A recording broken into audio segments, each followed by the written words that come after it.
강아지가 바닥을 계속 핥는 모습을 자주 보시나요? 단순히 청소가 안 된 건 아닐까 싶지만 이유는 더 복잡할 수 있습니다. 강아지가 바닥을 핥는 건 스트레스, 불안 또는 위장 문제와 연관되어 있습니다. 이럴 때 견주는 먼저 주변 환경의 자극 요소를 줄여주는 게 좋아요. 산책 시간을 늘리거나 실내 놀이 시간을 추가하는 것도 도움이 됩니다. 위장을 달래주고 스트레스 완화에 좋은 음식으로는 익힌 고구마가 있어요. 고구마는 설탕이나 간을 하지 않고 쪄서 소량 급여하면 아주 좋습니다. 강아지가 바닥을 핥을 때 견주는 즉각적으로 주의를 돌려주는 것이 중요합니다. 조용히 이름을 부르며 다른 행동으로 유도해주세요. 이때 반응이 긍정적으로 돌아오면 칭찬이나 간식 보상도 함께 해주세요. 강아지의 위장을 진정시키는 데는 찐 단호박도 효과적입니다. 단호박은 달달한 맛으로 강아지가 좋아하고 위에도 부담이 적습니다. 강아지가 특정 장소에서만 바닥을 핥는다면 해당 장소의 냄새나 기억이 영향을 줄 수 있습니다. 냄새를 지우기 위해 자연 유래 성분으로 청소해보는 것도 좋습니다. 이때 산책 후 깨끗한 발로 돌아오게 하는 것도 습관 형성에 중요합니다. 강아지가 진정할 수 있도록 익힌 닭가슴살을 작게 찢어 나눠 먹어보세요. 단백질이 풍부하고 소화가 쉬워 위장에 자극도 적습니다. 강아지가 바닥을 핥을 때 견주는 무조건 제지하기보단 상황을 관찰해야 합니다. 위장 통증이 있을 경우 이 행동은 일종의 자기 위로일 수 있거든요. 반려견이 과도하게 핥을 땐 식사 일정을 조정하거나 소화를 돕는 음식을 활용해보세요. 식은 삶은 계란 흰자는 고단백 저지방으로 안전하게 먹일 수 있습니다.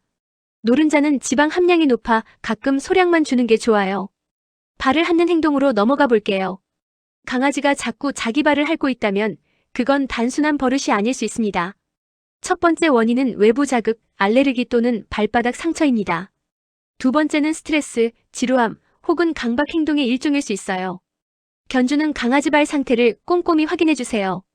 혹시 핥는 부위에 상처나 습진, 붉은 기운이 없는지 체크하세요. 육안으로 확인 후 이상이 없다면 강아지의 감정 상태에 집중해야 합니다. 발을 핥을 때마다 조용히 장난감을 제시하거나 산책을 유도해보세요. 이때 중요한 건 강아지를 혼내지 않고 관심을 딴 데로 돌리는 방식입니다. 감정 안정에 도움이 되는 음식 중 하나는 익힌 브로콜리입니다. 브로콜리는 소량일 경우 반려견에게도 좋은 섬유질 공급원이 됩니다. 브로콜리는 꼭 삶아서 소량만 주시고 심지는 피해주세요. 혹시라도 견주가 긴장을 같이 하고 있다면 강아지는 그걸 느낍니다. 강아지 앞에서 침착하고 부드러운 목소리로 대응해주세요. 강아지가 발을 심하게 핥으면 발바닥을 식염수로 닦아 가벼운 소독을 해주세요. 이후 핥는 걸 줄이기 위해 긍정적 자극을 계속 제공하는 것이 핵심입니다. 간단한 퍼즐 장난감이나 간식 찾기 놀이도 매우 효과적입니다. 익힌 당근은 치아에도 좋고 집중을 도와주는 간식으로 좋아요. 당근은 삶아도 되고 아삭한 질감을 위해 생으로 소량 급여해도 됩니다. 강아지가 발을 핥는 시간이 점점 길어진다면 전문가 상담을 고려해야 합니다. 반려견의 이상 행동은 대개 조기에 발견하면 교정이 훨씬 쉬워집니다.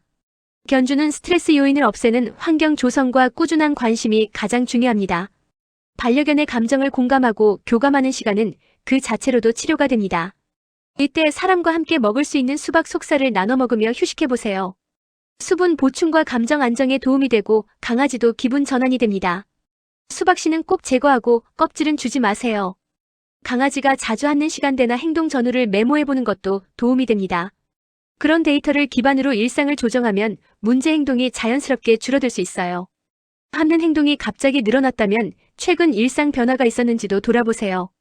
가족 구성원 변화나 이사, 날씨 변화도 강아지에게 영향을 줍니다. 이런 경우는 일상 루틴을 유지해주는 것이 정서 안정에 중요합니다. 매일 같은 시간에 산책하거나 일정한 식사 시간을 유지해주세요. 루틴을 지켜주는 것은 강아지의 불안을 줄이는데 매우 효과적입니다. 함께 요거트 한 스푼을 나눠 먹는 것도 장 건강에 좋습니다. 무가당 플레인 요거트를 소량만 일주일에 12회 급여해보세요. 핥는 행동이 잦은 날은 실내 놀이나 노즈워크를 늘려주는 것도 좋아요. 강아지가 에너지를 긍정적으로 발산하면 스트레스가 해소됩니다. 당일 자투리 채소를 숨겨놓고 찾게 하는 것도 좋은 놀이입니다. 강아지가 핥은 부위가 침으로 젖어 있으면 자극이 더 심해질 수 있습니다. 부드러운 수건이나 마른 티슈로 가볍게 닦아주는 걸 추천드려요. 이후 보송한 상태를 유지할 수 있도록 잘 말려주는 것도 중요합니다. 발 핥기 행동이 밤에 심해진다면 수면 전 긴장 완화가 필요할 수 있습니다. 저녁 산책이나 마사지, 부드러운 배 쓰다듬기 등을 해보세요. 수면 전에 소량의 익힌 오트밀을 나눠 먹는 것도 도움이 됩니다. 오트밀은 포만감이 있고 위에도 부담을 주지 않아요. 강박적인 할기 행동이 있다면 의식적으로 견주와 함께 있는 시간을 늘려보세요. 함께하는 시간 자체가 안정감을 줍니다. 음악을 틀거나 조명을 낮추는 등 환경적인 자극을 조절해주세요. 실내에서 강아지가 편하게 쉴 수 있는 공간을 만들어주는 것도 중요합니다. 편안한 쿠션이나 담요를 이용해 조용한 공간을 마련해보세요. 함는 행동을 관찰할 때는 단기적인 것과 반복적인 것을 구분하세요. 반복적이고 집착적인 경우 수의사 상담을 병행해야 합니다. 병원 방문 전 행동 기록을 영상이나 메모로 준비해가면 도움이 됩니다. 강아지가 할기를 멈추면 꼭 칭찬과 간식을 함께 주세요. 강화 학습을 통해 좋은 행동을 자연스럽게 유도할 수 있습니다. 강아지 전용 치즈는 칭찬 보상용으로 사용할 수 있는 좋은 간식이에요. 다만 염분 함량이 낮은 제품을 선택하고 소량만 급여하세요. 집안의 바닥 상태도 강아지 할기 행동에 영향을 줄 수 있습니다. 화학세제의 잔여물은 민감한 강아지에게 자극이 될 수 있어요. 자연 유래 성분의 청소용품으로 교체해보시는 걸 추천합니다. 강아지가 자주 앉는 구역은 집중적으로 청소하고 향을 줄여주세요. 청소 후에는 물걸레로 다시 닦아내는 것도 좋아요. 강아지가 지루함을 느끼지 않게 다양한 장난감을 순환해주세요. 일주일 간격으로 새로운 장난감을 꺼내주는 것도 신선함을 줍니다. 주방에서 반려견과 함께 있을 때 안전한 간식을 나눠 먹어보세요. 삶은 감자는 부담 없는 간식으로 좋고 짠맛은 제거해주세요. 껍질을 제거하고 잘게 썰어 소량만 급여해주세요. 강아지가 하는 행동을 멈췄을 때는 견주의 표정과 태도도 함께 중요합니다. 환한 표정과 칭찬하는 말투는 강아지에게 안정감을 줍니다. 감정적으로 일관된 반응을 보여주는 것이 신뢰 형성에 효과적입니다. 비 오는 날 산책을 못한 날에는 실내 운동으로 에너지 소모를 유도하세요. 터널놀이, 계단 오르내리기, 간식 숨기기 등이 추천됩니다. 실내에서 활용할 수 있는 강아지용 실리콘 매트도 고려해보세요. 매트 위에 다양한 간식을 흩뿌리고 찾게 하는 놀이도 재미있어요. 강아지가 하는 행동은 결국 견주와의 교감 부족을 알리는 신호일 수 있습니다. 바쁜 일상 속에서도 10분씩 집중하는 시간을 만들어주세요. 견주의 손으로 간단한 수제 간식을 나눠주며 교감해보세요.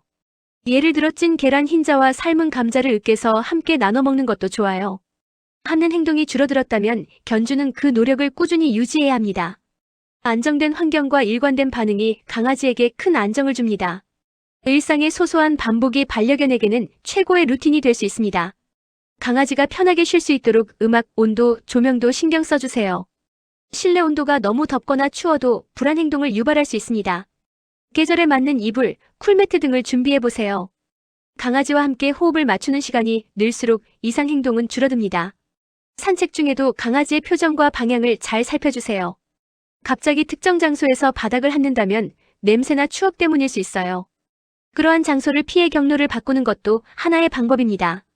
강아지가 할기를 멈췄을 때 바로 보상을 주는 것도 중요합니다. 이때 사용할 수 있는 보상 간식으로는 삶은 애호박이 있어요. 애호박은 익혀서 식힌 후 부드럽게 나눠주세요. 하루 식단에 포함시켜도 소화에 무리 없습니다. 하는 행동이 자주 반복될 경우 행동교정 전문가의 도움을 받는 것도 고려해보세요.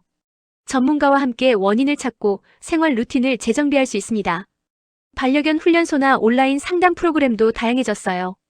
전문가 도움 없이도 훈련 노트를 써보는 것도 추천합니다. 매일 강아지의 행동, 식사량, 활동량을 기록해보세요. 이러한 기록은 문제 행동의 패턴을 파악하는 데 큰 도움이 됩니다. 강아지가 안정감을 느끼는 행동이나 사람을 함께 정리해두면 좋아요. 기록을 바탕으로 어떤 상황에서 할기가 줄어들었는지 분석해보세요. 하는 행동을 완전히 없애는 것보다 빈도를 줄이는 걸 목표로 하세요. 강아지의 신호를 읽고 유연하게 반응하는 게 중요합니다. 하는 행동이 심하지 않다면 가벼운 관심 표현일 수도 있습니다.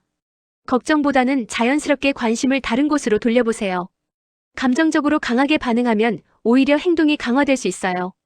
조용한 어조와 침착한 태도가 반려견에게는 더 효과적입니다. 할기를 줄이기 위한 게임 중 하나는 손에 간식 숨기기입니다. 한 손에 간식을 쥐고 어디 있을까? 하고 맞추게 해보세요. 이런 훈련은 강아지의 집중력을 높이는 데도 효과적입니다. 집중력이 올라가면 불안 행동도 자연스럽게 줄어듭니다. 사람이 먹는 바나나도 함께 나눠 먹기 좋아요. 바나나는 소량만 익은 상태에서 주고 껍질은 제거해주세요. 할기를 줄이려면 생활 환경을 더 흥미롭고 자극적으로 바꿔보세요. 매일 다른 산책 경로, 새로운 냄새를 맡게 해주는 것도 좋아요. 강아지가 좋아하는 향이 나는 천을 준비해보세요. 할기를 멈췄을 때 안아주거나 눈을 마주치는 것도 큰 보상입니다. 할기 행동을 줄이는 가장 좋은 방법은 함께하는 시간이에요. 하루에 15분만이라도 온전히 강아지에게 집중해주세요. 말없이 옆에 앉아만 있어도 강아지는 위로를 느낍니다. 강아지가 핥는 이유를 이해하려는 자세가 가장 중요해요. 핥는 행동을 통해 말하지 못하는 감정을 전달하고 있으니까요. 반려견의 언어에 귀 기울이면 행동의 원인이 자연스럽게 보여요. 가벼운 핥기는 괜찮지만 습관적으로 계속될 땐 반드시 원인을 찾는 게 중요합니다. 문제를 조기에 발견하고 조용히 대응하는 견주가 최고의 치료제입니다. 핥기를 멈추고 평온한 눈빛을 보일 때 함께 간식을 나눠보세요. 사과 슬라이스처럼 사람도 함께 먹을 수 있는 간식이 좋아요. 사과는 씨를 제거하고 껍질은 깨끗이 씻어주세요. 반려견과 함께 나누는 이 작은 시간이 건강한 습관의 시작입니다. 다음 편에선 또 다른 행동들과 대처법으로 찾아올게요. 도움이 되셨다면 구독과 좋아요 부탁드립니다. 믿고 따라와, 나 김프로야.